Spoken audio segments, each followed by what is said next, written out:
যতই স্বাস্থ্যকর খাদ্য খান বা স্বাস্থ্যকর উপায় মেনে চলেন, কিন্তু রাতে যদি এই 5টি ভুল করেন তাহলে ধীরে ধীরে আপনার শরীর ভেঙে পড়বেই এবং আপনি জটিল রোগে আক্রান্ত হবেন। আজ থেকে এই 5টি ভুল সম্পূর্ণভাবে এড়িয়ে চললে আপনার শারীরিক সক্ষমতা বৃদ্ধি হবে, আপনার উর্বরতা বৃদ্ধি হবে এবং আপনি একটা সাধারণ মানুষের থেকে অনেকাংশে সুস্থ সবল থাকবেন। এই 5টি ভুল সম্পর্কে বিশ্ব স্বাস্থ্য সংস্থা এবং বিভিন্ন গবেষণায় সতর্ক করা হয়েছে।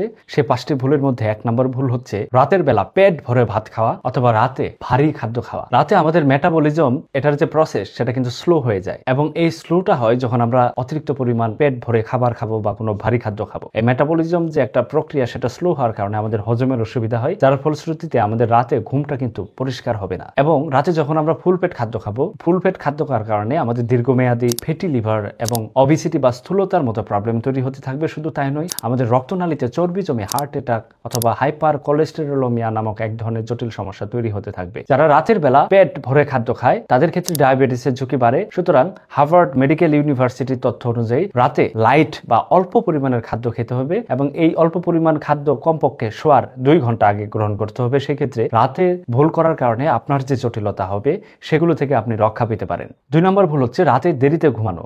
রাতে দেরিতে ঘুমানোর কারণে আমাদের হরমোনাল ভারসাম্য নষ্ট হতে থাকে এবং ধীরে ধীরে আমরা বিভিন্ন জটিল সমস্যায় পতিত হই। রাতে যারা দেরিতে ঘুমায় তাদের সার্কাডিয়ান রিদমের এক ধরনের ব্যাঘাত ঘটে এবং তাদের উর্বরতা কমার পাশাপাশি তাদের মুখের রুচি বৃদ্ধি হয় এবং তাদের ওজন বাড়া সহ দীর্ঘমেয়াদী ডায়াবেটিস, হার্টের সমস্যা এই ধরনের অসুবিধা তৈরি হতে থাকে। রাতে লম্বা সময় দেরিতে ঘুমানোর কারণে মেলাটোনিন হরমোন প্রোডাকশন কমে যায়, যার কারণে আমাদের রোগ প্রতিরোধ ক্ষমতা নষ্ট হওয়ার পাশাপাশি ক্যান্সার এবং ডিপ্রেশনের মতো জটিল সমস্যা হওয়ার ঝুঁকি বাড়তে থাকে। বিশ্ব স্বাস্থ্য সংস্থার তথ্য অনুযায়ী যারা রাতের বেলা দেরিতে ঘুমায় দ্রুত মৃত্যুবরণের যে একটা ঝুঁকি সেটা কিন্তু প্রতিদিন কিছু না কিছু অংশ করে বাড়তে থাকে। সবথেকে গুরুত্বপূর্ণ হচ্ছে রাতের বেলা আমরা লম্বা সময় মোবাইলের স্ক্রিনে তাকিয়ে থাকি বা শুয়ে থেকে লম্বা সময় মোবাইল চাপাচাপি করি।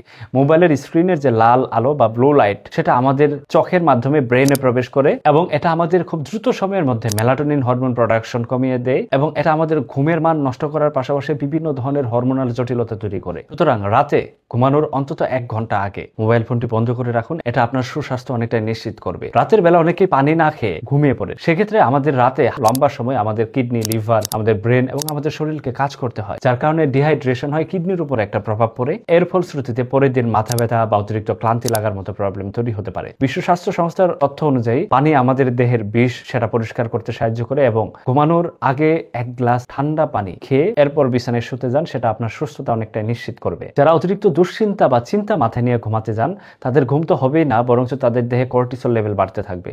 আর যখন কর্টিসল লেভেল বাড়বে তখন স্ট্রেস হরমোন চলে আসবে। আর অতিরিক্ত কর্টিসল বাড়লে আমাদের শরীরের কোষগুলো রিপেয়ার করার যে একটা প্রসেস সেটা কিন্তু ব্যাহত হবে, যার ফলশ্রুতিতে আমরা খুব দ্রুত সময়ের মধ্যে বিভিন্ন জটিলতায় আক্রান্ত হতে থাকবো। বিশেষ করে দীর্ঘমেয়াদী ডায়াবেটিস, উচ্চ রক্তচাপ এবং স্মৃতিশক্তি কমে যাওয়ার মতো প্রবলেম তৈরি হতে থাকবে। বিশ্ব স্বাস্থ্য সংস্থার একটা গবেষণায় দেখা যায় 70% রোগের জন্য দায়ী হচ্ছে অতিরিক্ত স্ট্রেস নিয়ে বিছানায় শুতে যাওয়ার কারণ। সুতরাং আপনি যখন অতিরিক্ত দুশ্চিন্তা বোধ করবেন তখন আপনি মেডিটেশন করুন অথবা একটু হাঁটাহাঁটি করুন অথবা নির্জনে কিছুক্ষণ বসে ব্রিথিং এক্সারসাইজ করতে থাকুন, লম্বা লম্বা শ্বাস নিন, বই পড়তে পারেন, গল্প করতে পারেন। সেক্ষেত্রে আপনার এটা কর্টিসল লেভেল কমাতে অনেকাংশে হেল্প করবে এবং আপনার রাতের ঘুমটি শান্তিপূর্ণ হয়ে উঠবে এবং আপনার দেহের জন্য অত্যন্ত গুরুত্বপূর্ণ এবং স্বাস্থ্যকর হয়ে উঠবে। সুতরাং এই ভুলগুলোর মধ্যে আপনি কোন ভুলটি প্রতিদিন করেন সেটা আমাদেরকে কমেন্ট করে জানাবেন। আর আজকে থেকেই এই ভুলগুলো বাদ দেওয়ার চেষ্টা করুন। আপনার সুস্বাস্থ্য কামনা করে আজকের ভিডিওটি এখানে শেষ করছি।